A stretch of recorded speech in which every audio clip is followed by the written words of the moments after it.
சிறியவன் பலத்த ஜாதியுமாவான் என்று கர்த்தர் சொல்லுகிறார். அல்லேலூயா. ஒரு வசனம் சொல்லி எனக்கு அது ரொம்ப பிடிக்கும். உன் ஆகாரத்தை தண்ணீர் மேல் போடு, அநேக நாளுக்கு பின்பு அதன் பலனை காண்பாய்ன்னு சொல்றாரு. என்ன அதனுடைய பொருள் என்ன தெரியுமா? தண்ணி மேல போட சொல்றாரு. அது எப்படி வருமா? திரும்ப தண்ணிக்குள்ள முளைச்சு வருமா? உன் ஆகாரத்தை தண்ணியில போடுங்கிறாரு. ஏன் அப்படி சொல்றாரு?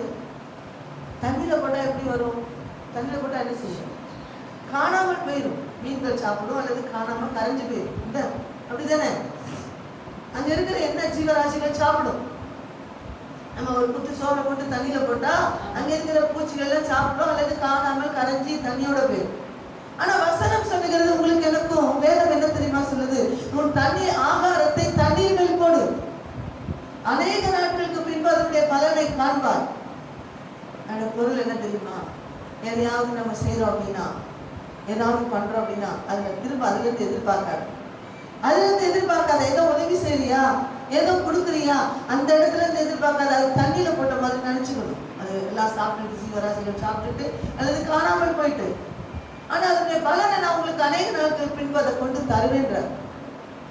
அல்லேலூயா. கொண்டு தருவேன். சில நேரத்துல எத்தனையோ நன்மை செஞ்சிருப்போம், எவ்வளவு காரியங்கள் பண்ணியிருப்போம், அல்லது ஏமாற்றப்பட்டிருப்போம். நம்ம நினைப்போம், தெரியாமல் அதை கொடுத்துட்டேன், அடடா இப்படி நம்ம பண்ணிட்டோமே, இப்படி நம்ம செஞ்சுட்டோமே. ஆனா செஞ்ச அத்தனையும் என்ன பண்ணணுமா? என்ன தருவாங்க? திரும்ப தருவார். அல்லேலூயா. ஏதாவது பண்ணியிருக்கோம் அப்படின்னா அங்கிருந்து நம்ம பண்ணியிருக்கோமே அதுல வரலையே, இல்ல நீ தண்ணீர் மேல போடு, அது காணாமல் போட்டு அங்க இருக்கிற ஜீவன்கள் சாப்பிடட்டும். அதனுடைய பலனை அநேக நாட்களுக்கு பின்பு அதனுடைய பலனை நான் தருவேன், நீ காண்பாய். அநேக நாட்களுக்கு பின்பு அதனுடைய பலனாக அநேக காரியங்கள் வரும். புதுசா வரும். நாம நினைக்காதது வரும், நம்ம செய்ய முடியாதது வரும். நமக்கு எது செய்ய முடியலையோ அது நம்மளை தேடி வரும். நினைச்சிட்டு இருப்போம் ஏதோ அப்படின்னு சொல்லி. அல்லேலூயா. கர்த்தர் நல்லவர். இந்த பக்கத்து ஊர் சன்னாவட்டியில் ஒரு கிராமம் இருக்கு. அந்த ஊர்ல ஒரு பிள்ளை கஷ்டப்பட்டு அவங்க வீட்டுல விவசாயமோ ஏதோ கூலி வேலை பண்றாங்க. அந்த பிள்ளை படிச்சு டாக்டர் கிடைச்சிருச்சு, டாக்டர் சீட்டு கிடைச்சி அந்த பிள்ளை எம்பிபிஎஸ் டாக்டர் பட்டம் கிடைச்சது. அல்லேலூயா.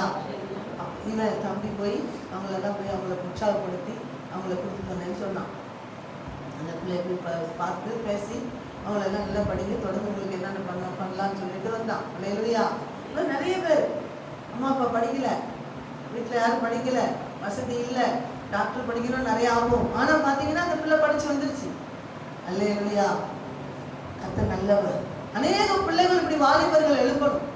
நாம இங்க வச்சிருக்காருன்னா இந்த இடங்கள்ல சுத்தி இருக்கிற கிராமங்கள்ல இருந்து பிள்ளைகள் படிக்கணும். டாக்டர், அநேக டாக்டர் எழுப்பட்டும், இன்ஜினியர்கள் எழுப்பட்டும், கலெக்டர்கள் எழுப்பட்டும். அல்லேலூயா. நம்மளால ஒரு 4 பேர் படிக்கணும். நம்ம அள்ளி கொடுக்கறதுனால இல்லை, நம்ம பணம் கொடுத்து அதை கொடுத்து இதை கொடுத்து நம்ம செபிக்கிற பாருங்க, நம்ம இருக்கிற பாருங்க, நம்ம இருக்கிறதே அநேகருக்கு ஆசீர்வாதம். அல்லேலூயா. பேதுரு இப்படி நடந்து போனானா சாதாரண மனிதர் தான், ஆனா இயேசு கூட இருந்தாரு. இயேசு அவர் கூட இருந்தாரு. அப்படி நடந்து போகும்போது காய்ச்சல் உள்ளவங்க, உடம்பு சரியில்லாதவங்களை தூக்கி கொண்டு வச்சாங்க. ஏன் தெரியுமா? அவருக்கு நிழல் படத்துல சுகமாகும். அல்லேலூயா. இயேசு அவருக்குள்ள இருந்ததுனால அவர் அப்படி நடந்து போறாரு. ஆலயத்துக்கு போயிட்டு வீட்டுல இருக்கிற எல்லாரும் உடம்பு சரியில்லாதவங்க எல்லாம் தூக்கி கொண்டு அவர் நடந்து போறாரு. பேதுரு போறாருங்க, நம்ம அதுல கொண்டு வைங்க, அவர் நிழல் பட்டோன்னு சுகமாயிருந்து வச்சாங்களாம். அதை நடந்தவனே அவர் நிழல் பட்டோன்னு சுகமாச்சான். சாதாரண மனிதர் தான், நீங்கள் நானும் சாதாரணமானவர்கள் தான். ஆனா இயேசு நமக்குள்ள இருக்கும் போது நம்ம நிழல் பட்டா அவங்களுக்கு விடுதலை. நம்ம கூட யாராவது பேசிட்டே இருக்கிறாங்க, நம்ம கூட பழகிட்டே இருக்காங்கன்னா அவங்களுக்கு விடுதலை. அவங்களுக்கு தெரியாது நம்ம திறமையினால நம்மளுடைய மற்ற காரியங்களால வந்திருக்குன்னு நினைப்பாங்க. இல்லை, அவங்களுக்கு விடுதலை நம்மால கிடைச்சது. நமக்கு மட்டும்தான் தெரியும், சொல்ல வேண்டாம். அவங்களுக்கு மட்டும் சொல்ல வேண்டாம், நாமளும் அவங்கள்ட்ட சொல்ல வேண்டாம். அல்லேலூயா. ஆண்டவர் அந்த பாக்கியத்தை எனக்கு தந்தாரே என்று நாம நன்றி சொல்லணும்.